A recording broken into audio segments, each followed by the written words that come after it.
Let me talk to attorney Ted Spaulding. Ted, good to see you again. We might be interrupted by that press conference if it gets underway, and we want to take that signal.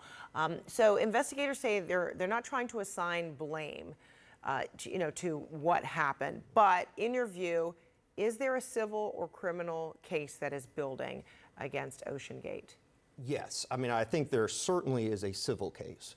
And I would be shocked if one or more families do not pursue, and it's called a wrongful death case. So it's a personal injury case. So I would not be surprised if that gets filed.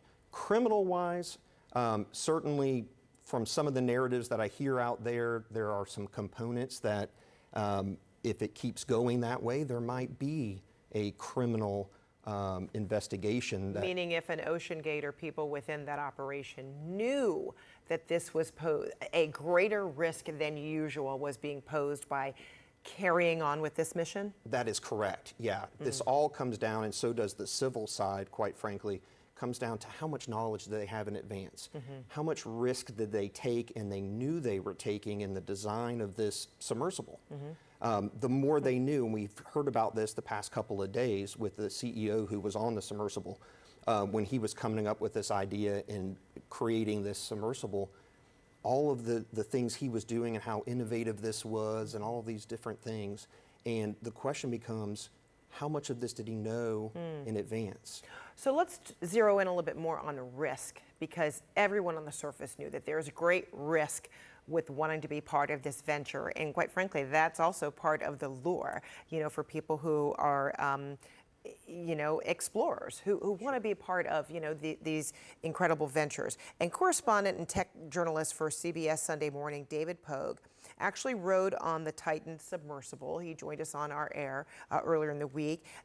About a year ago, he shared with us some of the waiver, or he was on the vessel about a year ago, and he shared with us a portion of the waiver that he signed at the time, which he said states this: this operation will be conducted inside an experimental submersible vessel that has not been approved or certified by any regulatory body and may be constructed of materials that have not been widely used in human-occupied submersibles. Travel in and around the vessel could result in physical injury, disability, emotional trauma, or death.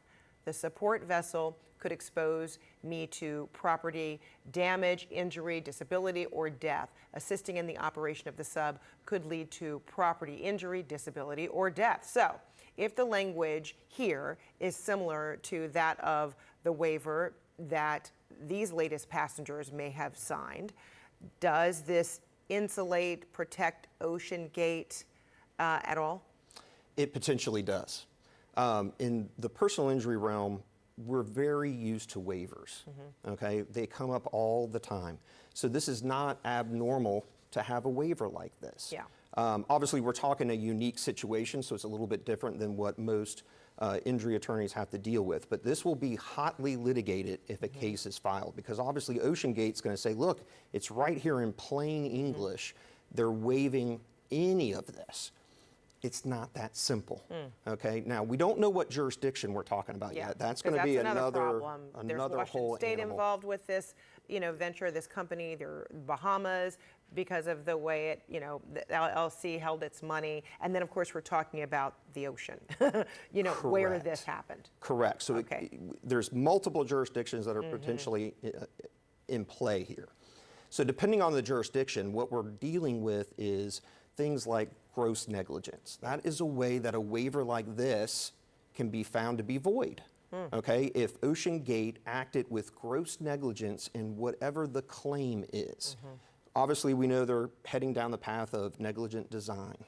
Okay, we're not sure about operation. I haven't heard anything yet about the actual operation that day. Yeah. But the design itself is, I think, where a lot of people are going to hang their hat. Yeah, gross negligence. So if the operators knew that it was even more risky than they had revealed or promised. Correct. Ted, we're going to leave it there for now. So great to see you. Thank you for your expertise. Ted Spaulding, appreciate it. Thank you.